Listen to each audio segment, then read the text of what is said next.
ಭಾರತೀಯ ಸೇನಾ ಸಿಬ್ಬಂದಿ ಸಿಡಿಎಸ್ ನೂತನ ಮುಖ್ಯಸ್ಥ ಜನರಲ್ ಎನ್ಎಸ್ ರಾಜಸುಬ್ರಹ್ಮಣಿ ದೆಹಲಿಯಲ್ಲಿಂದು ಅಧಿಕಾರ ಸ್ವೀಕರಿಸಿದರು.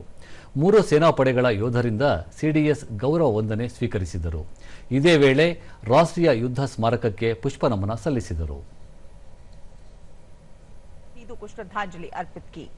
चीफ ऑफ डिफेंस स्टाफ यानी सीडीएस जनरल एनएस राजासुब्रमण्यम, जिन्होंने शनिवार को देश के वरिष्ठतम मामलों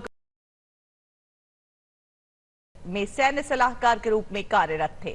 वो पिछले वर्ष 31 जुलाई को